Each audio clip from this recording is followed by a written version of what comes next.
Hey, it's me, Davvy. I'm here briefly to discuss with you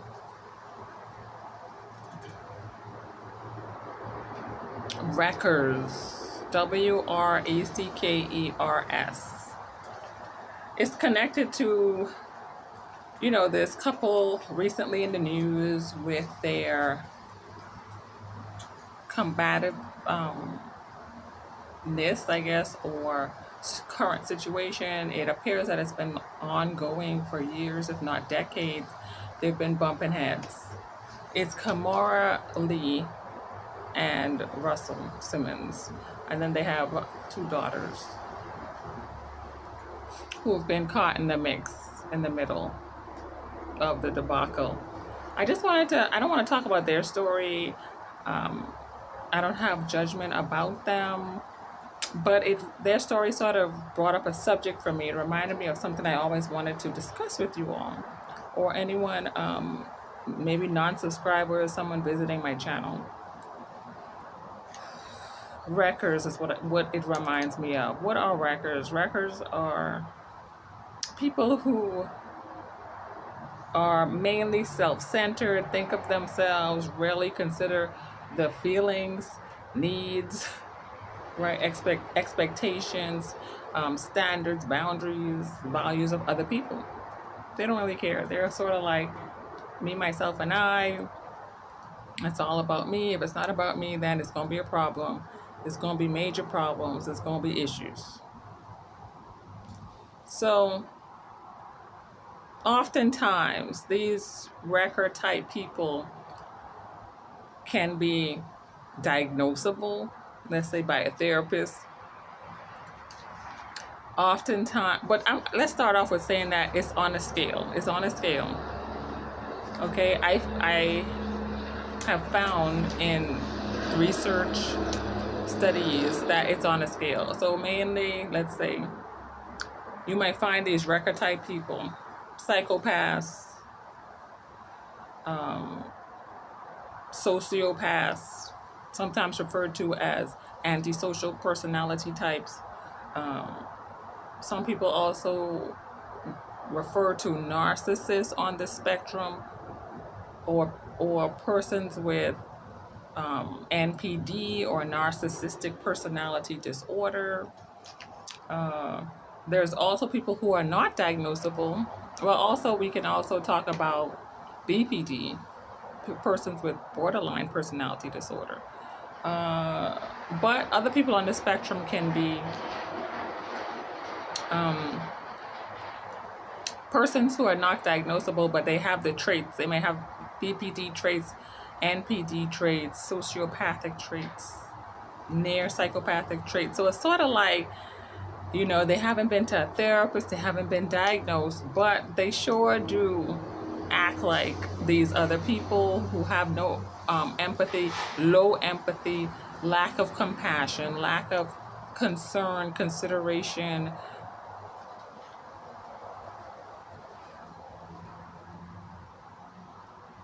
No care for other parties involved. It don't matter if it's the kids, children, if it's pets, if it's your property, whether it's furniture, other assets, your money, vehicle, home. Many of these type of people don't care. They will tear it up. They don't care if it's your life savings, if it's your kids' inheritance, your kids' trust fund or savings. They don't care. It's all about them at the end of the day. Wreckers. Now, could Russell Simmons be a wrecker? Perhaps.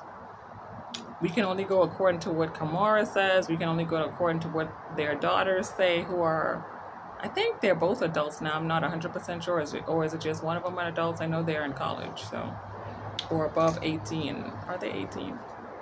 I can be corrected in the section below.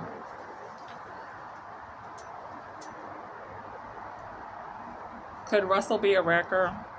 I mean, he did marry Kimora at a very, very immature age, young age. I'm not saying that 16-year-olds can't be more mature than other 16-year-olds or even 18, 19-year-olds, but Physical development is physical development. It's hard to fight that unless it's rare or an exception to the rule, exception to biology, exception to physiology, or exception to the emotions, cognitive development, psychology, etc. Unless it's a phenomenon. I mean, hey, there are some 14-year-olds in colleges, there are some geniuses out there, but what percentage of human existence are geniuses? So wreckers are people you can find any area of your life. They can be the homeless man on the park bench or under the bridge, or walking the streets or wanting money. A wrecker can be an executive, a CEO, the owner of a company. He can be a multi-millionaire or multi-billionaire. A wrecker can be a manager, supervisor. Your coworker who's next to you in the cubicle. It can be someone who maybe a client. Maybe your family member can be a wrecker. Your ex can be a wrecker, or was a wrecker, which is why it's probably your ex now. But my sympathy, my empathy to you if you went through a traumatic situation, if you went through torment, torture in a relationship, whether it's with your parents, aunt, uncle, cousin, family member, some type of bully in your life, a romantic relationship, or an abusive friendship, fake friends, fraudulent friends, if you've been scammed by these types of humans. Wreckers. So wreckers are, let's talk about them a little bit more. I don't want to talk about wreckers too much, but I thought that, the situation going on with that celebrity couple that I mentioned earlier, it's a good time to just kind of briefly bring it up. Okay? So when we talk about wreckers, these are the type of people who have something stinky in their lives, in the core, the center of their being. Because, as humans in our psyche, we have our true selves, our inner selves, our authentic selves. Then we have the persona, what we show to the world. Okay? Our ego is there. It's primitive. It's to protect us. Then we have society, culture, traditions, and all that other stuff. So you would have on the exterior society, culture, what's expected, what we give, the face we put to the world, our persona. Right behind our persona is our ego. So our persona is protecting our ego. And right behind our ego is our true self, is our authenticity, is our transparency, is where we're vulnerable. So our ego is our primitive self. It has a lot of fear. This is where we get anxiety and panic attacks and bullies and other people who want to come for you.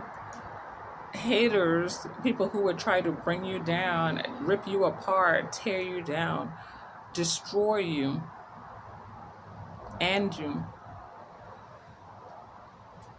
annihilate.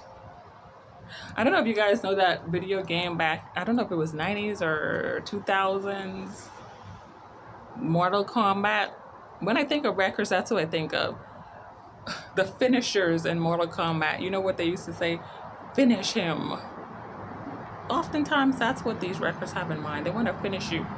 Finish your business. Finish your close relationships. Separate you from the intimacy you may have with your siblings, your parents, if you're close to them, a best friend, your kids. They come to kill. They come to steal. They come to destroy.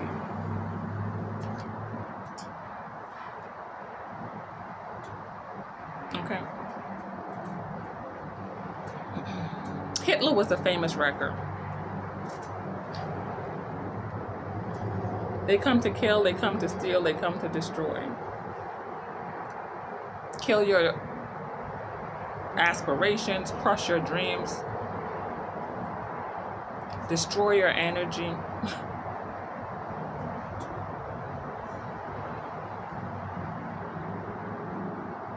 Steal your joy, your peace, the harmony that's going on in your life, whether it's in your business, career, family, relationships, friendships, in your home, wreck your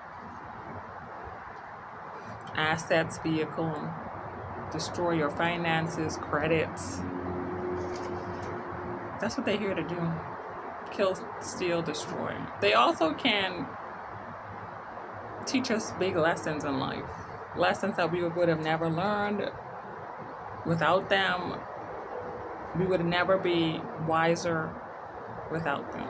And I'm not just talking about surviving tragedy, surviving abuse. I'm talking about elevation beyond that. Because there's layers to life. Many, many layers to life. And such people help us achieve and get to perceive, get a glimpse of. Oftentimes, we can get to a level where we see clearly those layers. I think that's amazing. Nothing in life that's valuable comes for free. Nothing in life that's worth having is easy getting.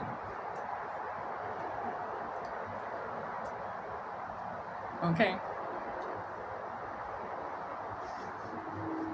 But let's talk a little bit more about wreckers. Wreckers, they have this like bag of poop. Excuse if it sounds kind of gross, but this is the best way I could describe them. They have a bag of poop. A little bag of poop. They tie it. They go around life with this bag of poop. It's inside of them. It's how they feel about themselves. It's how they view and perceive themselves. It's how they see the world. Because they're walking around with this stench that's horrible. And it's like they're walking around with this bag of poop. And they want to give the bag of poop to somebody. They want to give it to you.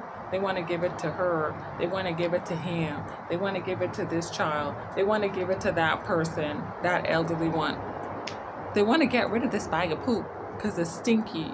What's inside the contents of the poop is toxic. It's waste. It's heavy. It makes other people want to run away from them. Okay?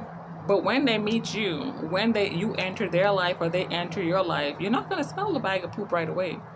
It's there, it's stinky, but they somehow hide it inside another bag or pouch that conceals the stench. It's only when you really get involved deep in a connection with such people, it can be a mom, a brother, co-worker, husband, spouse, boyfriend, best friend, that they take the pouch out because it's heavy. They don't want to be carrying this concealed pouch around. They want to pass it off to somebody. They pass it off to you. You open it. Guess what? Poop in the bag. They want to give their poop off to you because it's heavy, it's stinky, it's toxic. Now you have the poop. You want to get rid of the poop. But when you try to get rid of the poop, be like, I'm not a part of this. You know, you're not scapegoating me. I'm not going to be in this relationship. I'm leaving this job. I'm not partnering with you in this business. Then no holds barred. They come for you. They come for whatever they can get their hands on to grab it, to destroy it, to steal what you have built or what you have earned or established, whether it's your dignity, close relationships, assets, your sanity. That's what they come for. And you are a survivor if you still have your sanity. And you can look up, you still have your sight, whether it's your sight, the sight of your mind, your actual physical sight. You can look up if you're down. You can move your legs, you can move your arms, you can get up if you're down. You can push yourself up, you can stand up. It might take a moment, it might take a while to gain your strength if you're on the ground. But speaking of being on the ground, that's where the wrecker wants you. They want you on the ground. And guess what? If you're on the ground, guess what they're going to do? You know how people say someone will kick you when you're down? Wreckers will pee on you when you're down. That's what they do. They don't care if you're down on the ground. If you're about to die, if you don't have $1 to your name because they were in your life and you had dollars before they met you, they would pee on you when you're down. They're not going to reach a hand to lift you up or do anything beneficial for you. Even if they did that, they're lifting you up because there's something else you got that they want and they haven't gotten it yet, and they're headed for that. That's their goal, that's their aim. Their mind is set on it, so they got to lift you up to finish you, to get it, to destroy it, because they want every atom, they want every morsel, they want... Look at my finger. They want every bit of it. That's a record. They never get enough. When they come to pick you up, that's called hoovering, according to some therapists. Hoovering to some professionals, where they come back to see what else they can gather, what's left over. Is there some crumbs I can siphon, I can live off of? You know how roaches, you leave a crumb. Roaches are there for the crumbs. They're there every day, all day for the crumbs. Roaches don't mind the crumbs. They come for it. When many of us are looking to have full meals, to be satisfied, to be filled up, to have abundance and energy to help others, to give to others, to feed others. No, roaches come for the crumbs. But that's another subject for another day. We're talking about records. Roaches, records. But we're talking about records. Some of you may have sympathy for records. It's understandable because you're a compassionate person. You're an empathetic person. You have concern in your heart. Your heart is not blackened, damaged completely. You still can consider another person, but just beware, because once you're in their proximity, they begin to vomit on you, often referred to as projections. They would vomit on you. They would pee on you when you're down, vomit on you because you want to change the situation, leave, walk away, start your own thing, reinvent yourself, have a new life.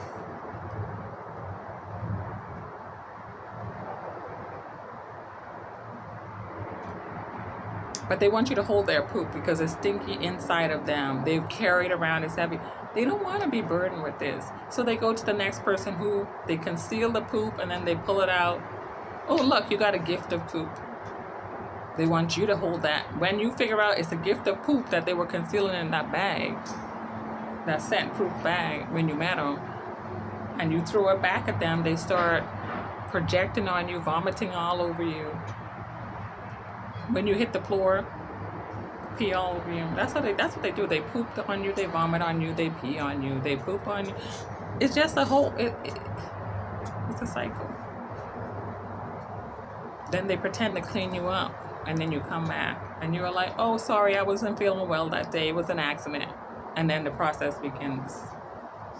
Poop, vomit, pee. If you don't tolerate it and move on, the other person is going to get the process. The fake stench-proof bag, eventually the gift comes out, it's poop, it's stinky, it's toxic, eventually, and it goes on. So that's what the story of Kimora and Russell inspired me to come and speak to you about today. The records in life, records. Many records are actually in Rikers Island. That's where many records are. Oftentimes they end up there. Some escape from going there. Some probably escape from there. But many of them often end up there, and the other hundreds of thousands of imprisonments, confinement facilities around the country, around the world. And they can wreck you to the point where you end up there because you're not aware of what's about to take place, what's about to come. They have their plans you may not be aware of. It's likely you're not aware of. Oftentimes you are the last person to know, last person to find out while they're planning the wreckage. Oftentimes their siblings know, their parents know, their friends know, their enemies have known. But it's your turn. And it's sad. And it's, even though it's ridiculous, you have to see it on a higher plane than that. It's dangerous. And I admonish that you're careful, that you use your intuition, your perception, hone your intuition, sharpen it. I love resiliency. That's what I love to talk about. Bouncing back, getting back up on your feet.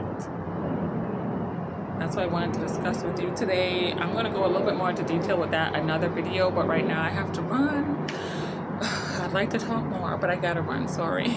But I'm so glad you're able to join me and that you're here. It's Davvy, and we're going to have to talk again another time, hopefully soon. Right, till the next one, like this video if you were inspired. Share it with someone on social media. Subscribe to this channel. You are awesome. You are loved. You are cared for. Let's get deeper. You will understand why, where, how. Okay, I'll leave information in the description area. Sometimes I do, perhaps not. I'm working on a lot of things, places you can visit. Until that time, though, stay tuned.